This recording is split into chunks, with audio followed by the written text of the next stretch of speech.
Hello friends, welcome to this class today, and our topic is GDP and welfare. GDP, as you all know, it is the domestic income of a country, and welfare here means socio-economic welfare of the people of the country.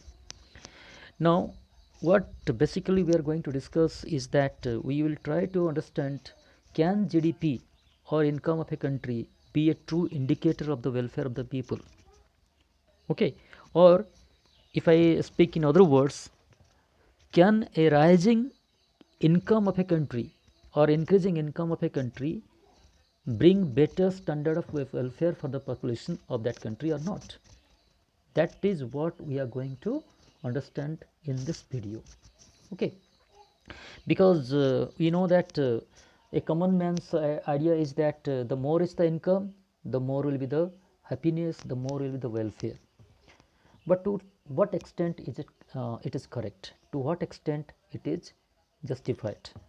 Okay, so all these things will be trying to analyze and trying to understand through this video. So stay with me, let us proceed. Yes, basically this is a very important question that our students get in class 12 economics exam. Is GDP or GNP a true indicator of welfare of a country? Okay, can GDP be a true indicator of welfare of a country? Right, because we calculate GDP every year, we know the process, we know the techniques or methods of calculation. By applying the methods, we can calculate the GDP and we can compare what is our GDP today, what our GDP was in the previous year, and if it has increased or risen this year, we take pride that yes, our GDP has increased and we are having more income today. But does it mean that at the same time more GDP has brought you better welfare conditions or better facilities in life? Okay, so that is the question. Now, before we discuss, I would like to share a very famous statement made by an American journalist come writer and publisher, George Lorimer. He once said that it is good to have money and the things that money can buy, but it is good to check up once in a while. It is good to check up once in a while and make sure that you haven't lost the things that money cannot buy. It's a very beautiful statement about money and the craze for money by in the people, that he says that it is really necessary in our life to have money, because the things that we need to use or the things that satisfy our wants and desires, we can purchase them with the help of money. So we have to earn money, no doubt. So it is good to have money and the things that money can buy. But when we run after money, sometimes we should take a pause and we should also look, we should also see that in this hurry, that is to make more and more money and to have more and more materialistic things, in this process of making money, are we losing certain things that money cannot buy in future? That is very much essential, very much important to note. Okay, because there are many things in our life that money cannot buy, but when we run after money, we ignore all these things, we forget about these things. Okay, similarly, when we want to increase the GDP of the country, that means we want to more produce more and more goods, more and more services. That is how GDP can increase. So when we try to increase the GDP of an economy, we also have to look and see that we are not losing certain things that GDP cannot achieve us, GDP cannot buy us. Okay, so I guess you might have understood. So what is going to be our topic for discussion, and what is going to be the what the main thing that we are going to find out through our discussion today in this video. So now I can come to a conclusion that GDP or GNP is not a true indicator of welfare of a nation. That means money cannot be an indicator of welfare, because welfare is something different. It depends upon some other factors which money cannot be the only solution, or money cannot be the only thing that purchases us or buy us welfare or can have us welfare. Okay, so what are the reasons behind that? We all want more GDP, we all want more money, we all want to see our country in in the leading countries of the world, in the list of developed countries of the world, and that is possible only by having more and more GDP, more income. But still GDP is not a true indicator of welfare. More GDP does not mean more welfare for the people. What are the reasons? How come this is possible? So we will try to understand it. So these are some reasons why GDP cannot be a true indicator of welfare. The first reason is that GDP does not count the population of the country.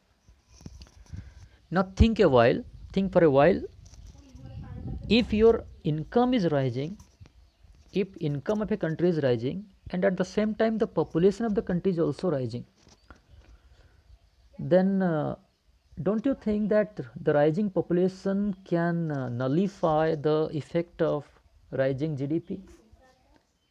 What I mean is that if income is rising and population is rising simultaneously, then this rising population will create many demands, like more houses, more roads, more schools for education, more food, more clothes. So when this rising population will demand for more and more things, it will just nullify the effect, or it will not give us a scope or chance to use our rising GDP to achieve better welfare facilities for the people. Okay, but GDP does not count that. GDP does not count the effect of rising population.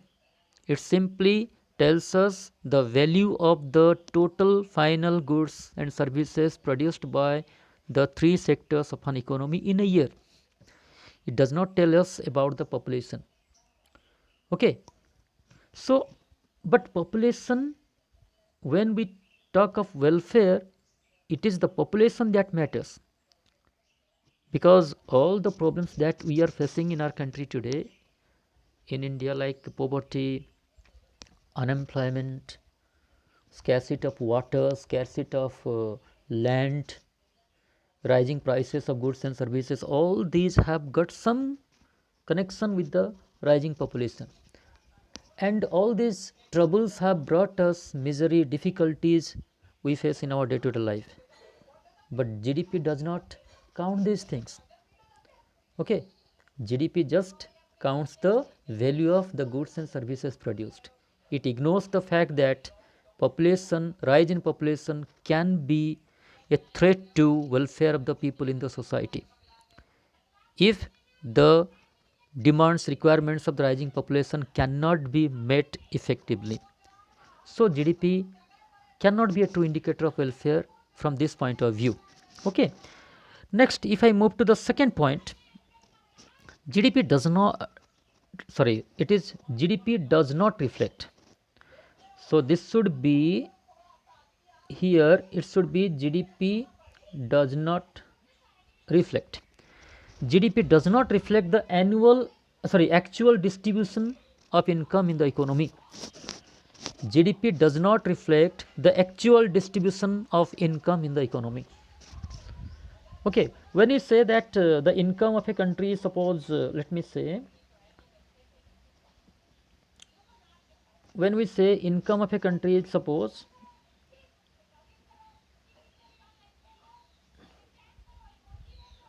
this is a country A, its income is suppose 1000 rupees, and this is what we call the GDP of the country. Now suppose the population of the country is 10.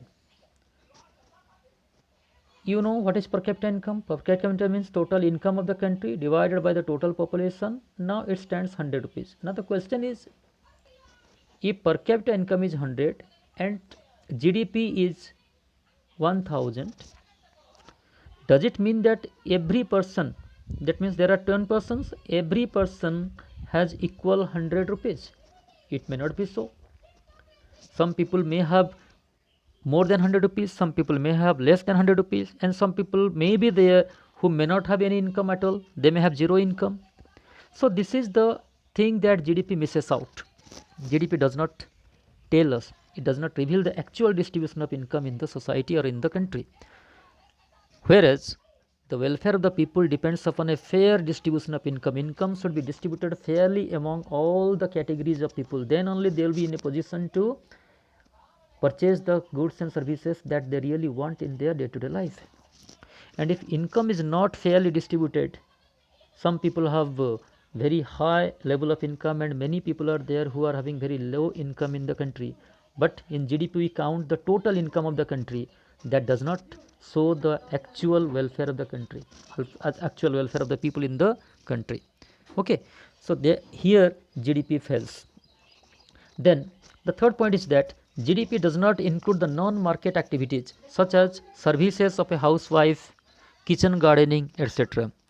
So what are market activities? Market activities means we perform some activities which in which we use what's money, or there is transaction of money, right? So activities in which there is transaction of money between two people, that is called market activities, and those activities are counted or calculated in the calculation of GDP, right? That means the activities through which we earn some money, we earn income, those activities, those income is calculated in the calculation of GDP of an economy. But there are many things that we perform in our life, many activities we see people perform which are really productive, really useful, and they no doubt they bring welfare and happiness for their family members, but they are not calculated in the calculation of GDP. And why it is not calculated? Because we cannot estimate the actual market value of those services. Let me give you an example. A housewife performs many activities at home. She takes care of the children, she cooks food for the family members, she takes care of the house, she takes care of everything at home. So these are really productive, don't you think? They are useful, they are productive, they add to the welfare of the family, they keep the family happy. Okay, but the services of a housewife is not calculated in the calculation of GDP. Why not? As I told you, because we cannot calculate the exact value of a housewife's service at home. Okay, so here GDP fails. GDP ignores a very important fact that there are people, those who are performing many activities and which really add to the welfare of the society, but they are not counted. So this is another lacuna of GDP as an indicator of welfare. Coming to the next point, GDP does not describe what is produced. Very, very important point. In GDP calculation, we just focus on how much is produced. Okay, suppose I tell you the quantity of a commodity and its price. Okay, and then we talk of the GDP. Suppose in a country 10 quantities are produced and the price is suppose 100 per unit. Now we say the GDP is 1000. In another country, suppose 5 units are produced and the price per unit is 10 rupees, the GDP is 50 rupees. Now if you see the GDP only of these two countries, suppose this is country A and this is country B. If you see the GDPs of these respective countries, then you will definitely say that the GDP of A is more than the GDP of B, and we will assume that A is developed, A is having more welfare than country B has. Now if I tell you that in a 10 quantities of suppose liquor was produced or cigarette were produced, and in B suppose 5 items, food items were produced. Now you can find the difference, because we know that liquor, cigarette, guns, weapons, arms and ammunitions, these are harmful for the society. They bring misery to the life of the people and the family members of the people, those who consume it. But GDP ignores this. GDP is indifferent to all these things. Okay, how the product is going to affect the life of the people of the society, it is not a matter of concern for GDP. GDP just try to know how much is produced and what is the market value. That is counted. but the negative impact of these things is never given a concern. Okay, so that is a major area in which GDP fails as an indicator of welfare. Because the more liquor, more weapons, more arms, and more cigarette we produce, we are going to create what a hell-like situation in the society. People will be suffering. People will be in trouble because of these items. GDP does not count this. GDP is very much indifferent to all these things. So we can say that how can in this situation how can we say that GDP is a true indicator of welfare, where the products which are counted in GDP are going to be detrimental for the society, or they are going to be harmful for the society. Let us move to the next point. GDP ignores the effect of externalities. Now, what are externalities?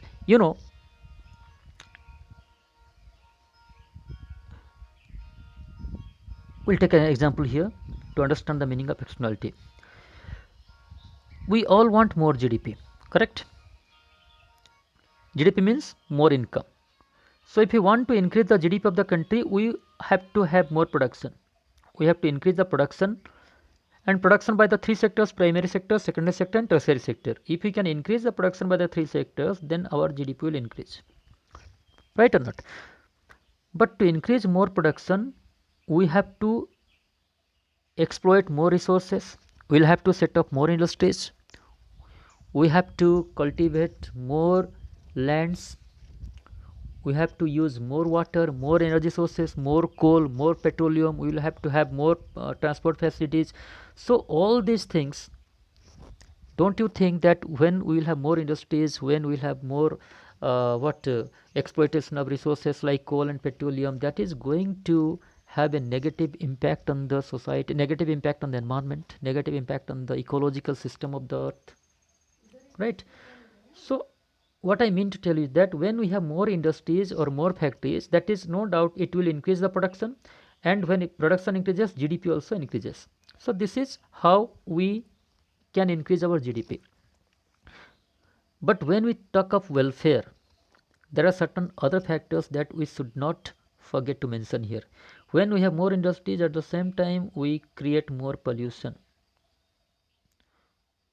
More industries means more pollution. What type of pollution? Air pollution, sound pollution, water contamination. Many types of negative impacts are there from industries. Because of this pollution, rising pollution, many cities in India, they have the condition of living in those areas, the quality of air that people breathe in these areas, it is very poor now. You may be coming across this news frequently on television. So industries, they add to pollution, and when there is pollution, it creates troubles for the people. But GDP does not count this one. GDP is very much indifferent to this. It has no connection, it has no concern for the rising pollution. GDP just sees what is the total production, what is the rise in total production, and that is what we calculate in the GDP. We forget to understand the negative impact of these industries, negative impact of this production process. Our coal is exhausting, petroleum is exhausting, water table, the groundwater table has been going down. These are due to the rising industrialization, rising urbanization. But we forget these things when we calculate the GDP. When we see that our industries have increased, our production has increased, and that has increased our GDP, we become very much proud. Yes, now our country is rising, the income of the country is rising.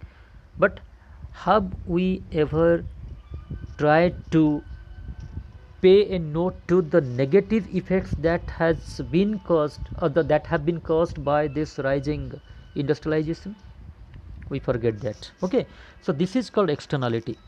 The negative impacts or the positive impact, you can say, the negative impacts and positive impacts which are caused by a production process on the people, those who are not directly connected with the industries, or those who are not directly connected with the production, that is called externality. Okay, recently you might have heard in news that in the month of May, in the month of May 2020, the actual date was May 7th, 2020, there was a gas leakage in Visakhapatnam in an industry and in a factory called LG Polymers chemical plant. Recently, just 2 months back. And due to that gas leakage, as per the National Disaster Response Force NDRF information, near about 11 people died and more than 1000 people became sick. So this polymer, LG polymer chemical plant, whatever it produces, that is calculated in the GDP. But the people who died because of the gas leakage, the people who became sick because of this gas leakage, that has not been counted. The value of these things has never been calculated in GDP of the country. Similarly, Bhopal gas tragedy. Long back in the year 1984, there was a very serious gas tragedy in the city of Bhopal in MP, and that was in the Union Carbide India Limited. There was a factory and there was a gas leakage, and due to that more than 3,500, near about 4,000 people lost their life, and more than 5 lakh people were exposed to the very serious and toxic gas called methane isocyanate gas. Okay, and that has caused many people serious problems, but this has never been calculated in the GDP of the country. We don't have any kind of place for such negative impacts of production process. We just calculate the total value of goods and services produced by the industry. So there what GDP needs to be, GDP fails as an indicator of welfare, because when we have negative impacts of some production process on the society, that also should be discounted for, that also should be calculated. Okay, so you can see over here GDP rises with more production of goods and services, and this is more and when we have to produce more goods and services, we have to use more resources, and it leads to exploitation of resources, and overuse of resources leads to many negative impacts like pollution, loss of biodiversity, health concerns of people, etc. These are these problems, they reduce the welfare of the society rather increasing it. Okay, so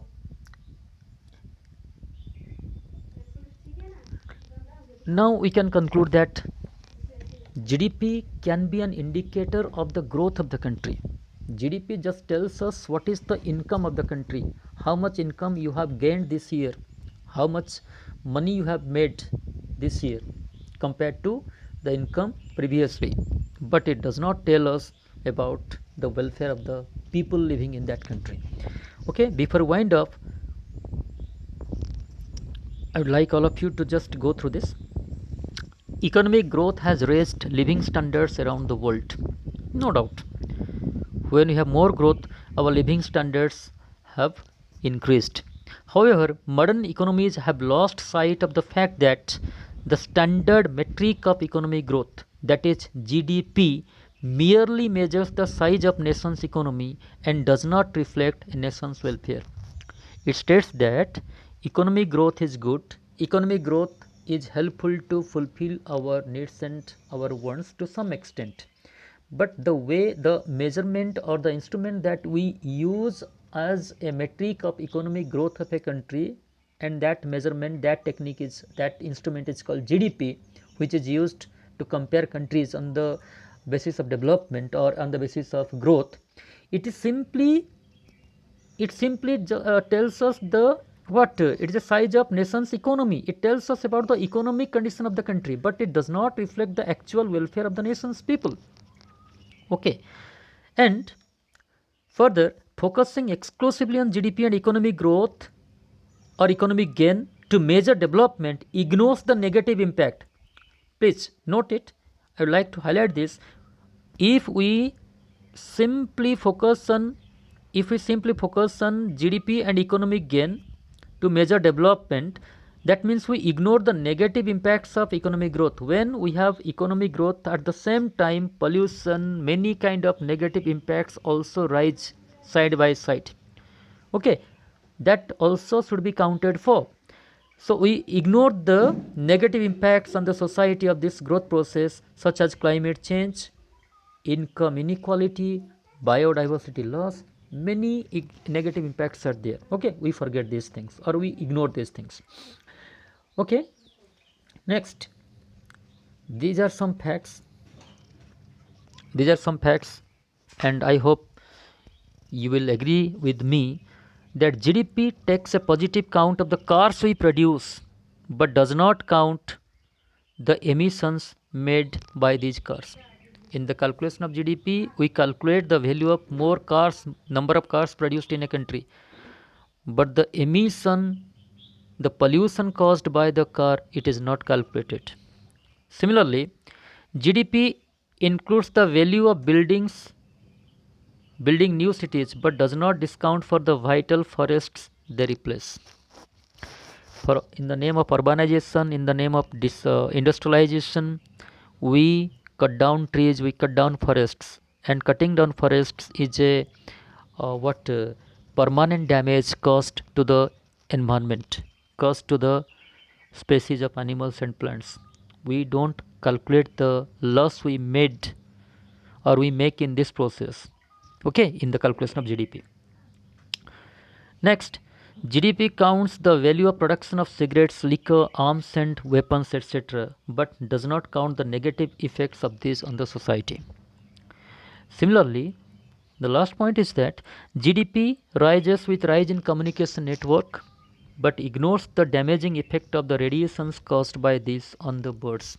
Due to rising network services, we all want better network services, we all want 5G services to be launched very soon so that we can have better net facilities, better communication facilities, we get connected to our friends and relatives in different parts of the world. But we, and that will add to the GDP of the country.